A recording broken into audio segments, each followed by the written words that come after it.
So ఇక్కడ మీ ఇన్స్టిట్యూట్లో sir mentors role ఎలా ఉంటుంది?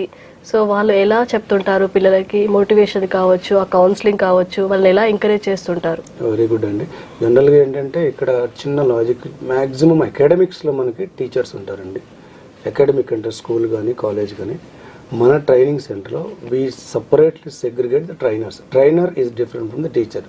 టీచర్ అనే వ్యక్తి సబ్జెక్ట్ మీద నాలెడ్జ్ ఇవ్వడానికి ఉపయోగపడతారు. నాలెడ్జ్ అంతే, ఒక సబ్జెక్ట్ మీద పర్టికులర్ నాలెడ్జ్ ఇవ్వడానికి ఉపయోగపడతారు.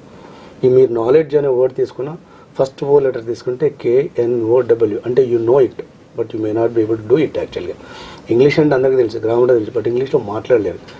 మనకి ట్రైనర్ మెంటర్స్ అయ్యే వాళ్ళకి మనం ట్రైన్ ద ట్రైనర్ కండక్ట్ చేస్తాం.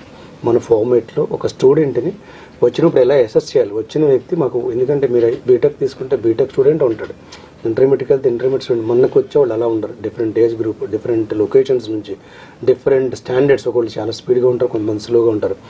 వీళ్ళందరినీ చూసుకొని ఒక కలగూరు కంపలా చేయకుండా వచ్చినప్పుడు కౌన్సిలింగ్లోనే వాళ్ళతో చిన్న చిన్న టెస్ట్ పెడతాం, స్పీకింగ్ కానీ రిటర్న్ కానీ చూసుకొని బేసిక్గా వాళ్ళ ప్రాబ్లం ఏంటి ఐడెంటిఫై చేసి ఒకే లెవెల్ ఆఫ్ లెర్నింగ్ ఉన్నవాడు ఒక బ్యాచ్ ఫామ్ చేసి వాళ్ళకి డే 1 నుంచి రిజల్ట్ వచ్చే డే వరకు ఏమేమి యాక్టివిటీస్ చేయాల్సి వస్తుంది.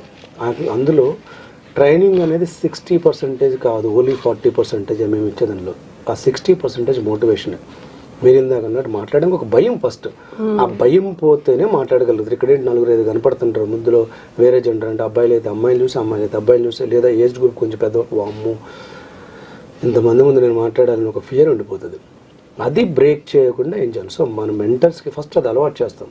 సో స్టూడెంట్ని అసెస్ చేసి తన రిక్వైర్మెంట్ని పట్టుకోవడం, తనకి రైట్ వేలో కౌన్సిల్ చేయడం, రైట్ వేలో ట్రైన్ చేయడం, మోటివేట్ చేయడం, అన్నిటికన్నా ముఖ్యంగా వాళ్ళు పార్టిసిపేట్ చేసే విధంగా ఎలా అయినా ముందుకు వచ్చేటట్టు తీసుకురాగలగటం.